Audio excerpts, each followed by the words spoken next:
You're listening to the Tony Conley Morning Show on More Compelling Talk Radio, 1320 WILS, 1320WILS.com. Are we a no-vacation nation? Americans are wired and tired and not taking time off. Let's learn a little bit more about this from Dusty Staub, who's a leadership and workplace culture expert for 1320 WILS at Fox News Radio. Dusty, how are you? I'm well, Tony. How about yourself? I'm doing very well. This story is very interesting to me, as up until about 2 years ago, I didn't take a lot of time off. I take 2-3 days here, and I don't know why, but my family didn't seem to complain about that. I don't know what statement that makes, but what I will tell you, Dusty, is when I started taking time off, especially extended stays, I found myself not only becoming relaxed and rejuvenated, but just gotten in more touch with my family and friends. And why are we doing that here? And why aren't we doing that more here in America? You know, Tony, that's a great question. It's a billion-dollar question you're asking. And the truth is, I think people don't take time off for four very good reasons. One, they're afraid they're going to lose their job. They're afraid that if they're not there, people are going to say, well, we don't need them. Second, the mistaken assumption that by working harder and longer, I'm actually bringing greater value. The opposite is true. It has to do with competition, with people on the job, thinking if I'm not here, people will get ahead of me, so there's ambition there. And then there's a cultural norm in America where we don't take our vacation, unlike in Europe. You start a job in London, you get 28 days starting off. Start a job here in the United States, you might get a week, maybe two, but that would be highly unusual. In my firm, everybody got 6 weeks starting the first year.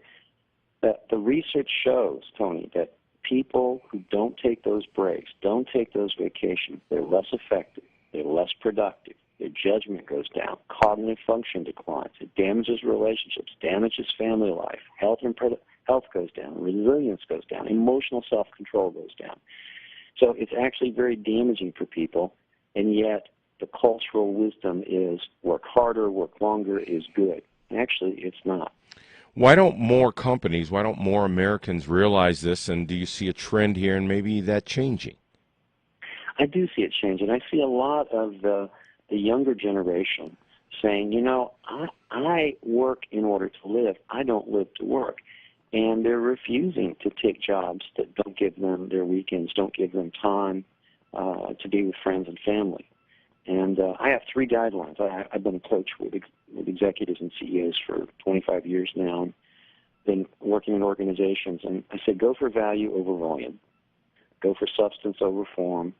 Go for productivity over duration of work. It's like the person going to a restaurant, they read the menu, their mouth starts to water, and they eat the menu rather than the meal. The meal is what gets done. And cognitive function, the brain is 2% of your body mass but consumes 20% of the calories. You have to take care of it. It needs rest.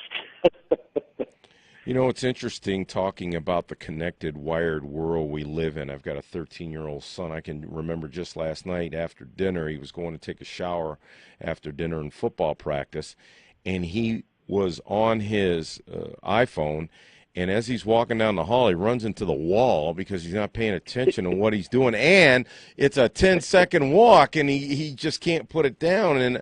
And then it got me to thinking this morning, I ran into a couple of gentlemen who were like me picking up newspapers. One of the guys ran into the newspaper stand because he was looking at his phone. Are we too connected, and can that be causing us to burn out a little bit?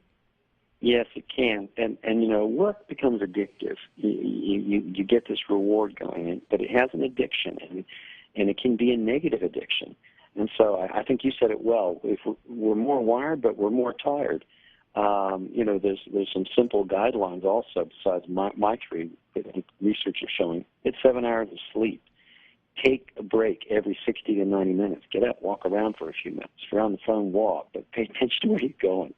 You know, eat well. Take care of yourself. If you do those things and you focus on the most efficient, most effective ways, your judgment, your mental balance, your emotional self-control goes up, your happiness quotient goes up. The key to keeping your job is showing the value you bring, and showing that value requires good cognitive functioning. All right, Dusty, we have a lot of business owners and managers who listen to my radio show and to this radio station. What do you tell them in regards to this? I mean, they've got $1 million businesses that they're running. What do you tell them about shutting it down and trying to avoid burnout? And what do you tell them when they're overconnected? Well, the business owners and entrepreneurs, there's been some really articles written for them. And what I find is that entrepreneurs and business owners often are the hardest on themselves. They don't take time. And the problem is when they don't learn to delegate. They don't empower. They become a block on their business being able to grow. And when they take the time to recharge their mental batteries, when they take those breaks, when their family life goes up, and generally the productivity and effectiveness of their business goes up. They're going to find some of their best ideas taking those breaks. And the main thing, I try to do this, and this isn't $1 million business for me, but what I've learned is to try and train enough folks that when I do take the time off, the train keeps rolling down the tracks. I imagine CEOs and business managers need to do the same. Tony, the really smart ones do. And it is the emotional discipline to step away from my business so I can recharge my batteries and gain perspective. That is really essential. I've been a coach for many, many years to CEOs and executives and startups and entrepreneurs, and when they start to take that time, boy, things really change in a positive way. We've been talking with Dusty Staub, who's a leadership and workplace culture expert for 1320 WILS and Fox News Radio. Dusty, thanks so much. Tony, my pleasure. And thank you for listening to the Tony Conley Morning Show on More Compelling Talk Radio, 1320 WILS, and heard worldwide via the internet at 1320WILS.com.